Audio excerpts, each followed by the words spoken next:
안녕하세요, 주성재입니다. 오늘은 미국에 늘어나는 은퇴자들을 대상으로 하는 시니어 하우징 리츠에 대해 알려드리겠습니다. 1. 오프닝, 베이비 부머. 미국의 가장 나이 많은 베이비 부머 세대가 드디어 80세에 진입합니다. 베이비 부머는 미국 역사상 가장 거대한 인구 집단이죠. 이들이 이제 본격적으로 시니어 하우징, 즉 실버타운이 필요한 연령대에 접어들고 있습니다. 그런데 문제는 이겁니다. 수요는 폭발적으로 늘어나는데 정작 이 사람들이 들어갈 시설은 부족하다는 거예요. 최근 데이터를 보면 2025년 3분기 기준 시니어 하우징 신규 공급 증가율이 연간 0.7%에 불과했습니다. 이건 관련 통계를 집계하기 시작한 2006년 이후 최저 수준입니다. 수요는 사상 최대, 공급은 사상 최저. 이 극단적인 미스매치 속에서 누가 돈을 벌고 있을까요? 바로 이 시설들을 소유하고 운영하는 리츠, 부동산 투자 신탁 회사들입니다. 오늘은 이 흐름을 타고 있는 미국 시니어 하우징 전문 리츠 3곳을 자세히 파헤쳐 보겠습니다. 이 빌드업, 왜 지금인가? 먼저 왜 지금 이 섹터가 뜨거운지 숫자로 짚고 넘어갈게요. 첫째, 인구 구조입니다. 80세 이상 인구가 지금 약 1,500만 명인데 2035년까지 2,300만 명 이상으로 늘어날 전망이라고 미국 인구조사국이 예측하고 있습니다.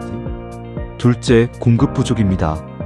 시니어 하우징 신규 완공 물량이 2021년 대비 73%나 줄었습니다. 왜일까요? 고금리와 높은 건설비 때문에 개발사들이 신규 프로젝트 착수를 꺼렸기 때문입니다. 게다가 지금 착공하는 프로젝트도 평균 건설 기간이 29개월로 늘어나서 2026년에 삽을 떠도 2028년은 되어야 문을 엽니다. 당분간 공급이 늘어날 방법이 없다는 뜻이죠. 셋째, 이 모든 결과가 숫자로 나타나는 게 바로 점유율입니다. 여기서 점유율이란 시니어 하우징 시설에 있는 전체 방 중에서 실제로 입주민이 살고 있는 방의 비율을 말해요. 호텔로 치면 객실 점유율과 똑같은 개념입니다. 업계에서는 2026년에 평균 점유율이 90%를 돌파할 것으로 보고 있고 2028년에는 93%까지 갈 수 있다는 전망도 나옵니다.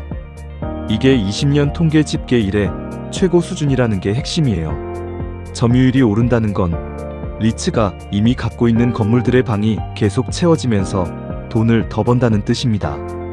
새 건물을 지을 필요도 없이 있는 자산에서 나오는 수익이 저절로 늘어나는 구조인 거죠. 넷째, 기관 투자자들의 움직임입니다. 최근 설문에서 기관 투자자의 86%가 2026년에 시니어 하우징 익스포저를 늘리겠다고 답했습니다. 정리하면 수요는 늘고 공급은 막히고 점유율은 오르고 돈은 몰려들고 있다는 겁니다. 이 흐름 위에서 가장 직접적으로 수혜를 보는 게 바로 시니어 하우징을 소유한 리츠들입니다. 여기서 하나 짚고 넘어갈 개념이 있는데요. 리츠의 수익 구조는 크게 두 가지입니다. 하나는 전통적인 트리플렛 리스, 그냥 건물주로서 고정 임대료만 받는 방식이고요. 또 하나는 숍이라고 하는 운영사를 고용해서 시설을 직접 운영하고 그 순영업 이익까지 가져가는 방식입니다. 숍은 업사이드가 크지만 그만큼 운영 리스크도 직접 떠안는 구조예요. 지금부터 소개할 3개 회사가 이 숍 전략을 어떻게 활용하고 있는지가 핵심 포인트입니다. 3. 본격 분석, 시니어 하우징 전문 리츠. 첫째, 웰타워. 업계 부동의 1위입니다. 미국과 영국, 캐나다에 걸쳐 2,000개 이상의 시니어 웰리스 주거 커뮤니티를 보유하고 있습니다. 가장 주목할 부분은 실적입니다. 웰타워는 2026년 1분기까지 14분기 연속으로 숍 부문 동일자산 순영업 이익 성장률이 20%를 넘겼습니다. 1분기만 놓고 보면 22.1% 성장했고요. NOI 마진은 27.7%까지 올라왔습니다. 이건 단순히 운이 좋았던 게 아니라 구조적으로 지속되고 있는 흐름이라는 뜻입니다. 투자 규모도 압도적이에요. 2025년 한 해에만 시니어 하우징 관련 700개 이상의 커뮤니티를 인수하며 140억 달러 이상을 투자했습니다. 최근 2년 사이 보유 유닛 수가 44% 늘어서 지금 13만 유닛 가까이 보유하고 있고요. 경쟁력은 단순히 규모만이 아닙니다. 웰타워는 자체 데이터 분석 플랫폼을 갖추고 있어서 그냥 건물만 빌려주는 게 아니라 운영사들에게 데이터 기반 인사이트를 제공하면서 함께 성과를 끌어올리는 파트너 역할을 합니다. 심지어 이 플랫폼을 다른 산업, 예를 들면 자기창고 리치인 퍼블릭 스토리지 같은 회사에 판매하는 신사업까지 추진하고 있어요. 주주환원도 공격적입니다. 2026년 2분기부터 분기 배당을 주당 0.74달러에서 0.85달러로 15% 인상했습니다. 둘째, 벤타스. 업계 2위 대형주입니다. 북미와 영국에 걸쳐 약 1,400개 자산을 보유하고 있고 그중 850개 이상이 시니어 하우징입니다. 벤타스의 특징은 기존의 트리플렛 리스로 임대만 주던 자산들을 숍 구조로 전환하고 있다는 점입니다. 숍이 전체 순영업 이익에서 차지하는 비중이 2021년 말 31%에서 2025년 말 53%까지 올라왔어요. 최근에는 시니어 하우징 인수에 48억 달러를 투입하기도 했습니다. 경쟁력 측면에서는 지역 특화 운영사들과의 파트너십이 강점입니다. 텍사스 시장에서 시비타스 시니어 리빙과 새로운 관계를 맺으며 11개 커뮤니티를 인수했고 그레이스 매니지먼트와는 20개 커뮤니티 포트폴리오를 인수하며 관계를 확장했습니다.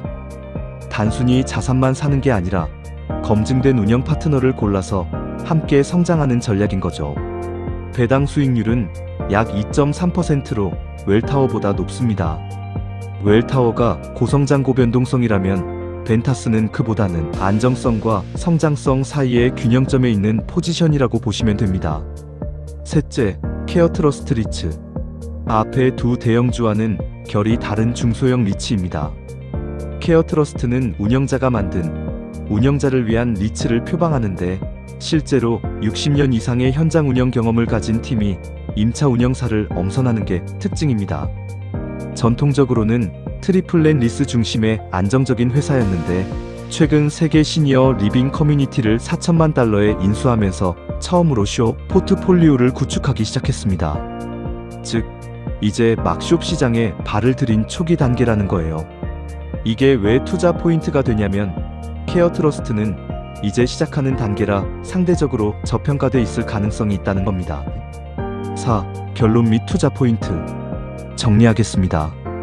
오늘 소개해드린 3개 회사, 웰타워, 벤타스, 케어트러스트는 모두 고령화로 인한 수요 증가, 공급 부족으로 인한 점유율 상승이라는 같은 배경 위에 서 있습니다.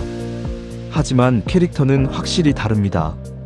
웰타워 고성장을 원한다면 14분기 연속 20%대 NOI 성장이라는 압도적 실적, 다만 배당 수익률은 낮음.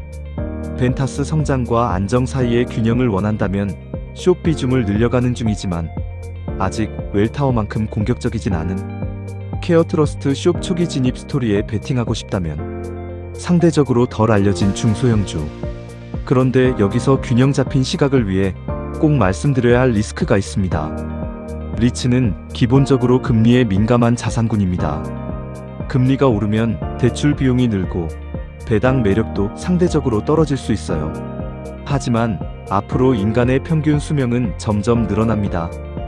늘어나는 수명만큼 인간은 편안한 안식처가 필요로 합니다. 은퇴자들이 편히 살고 싶어하는 시니어 하우징에 대해 주목할 필요가 있습니다.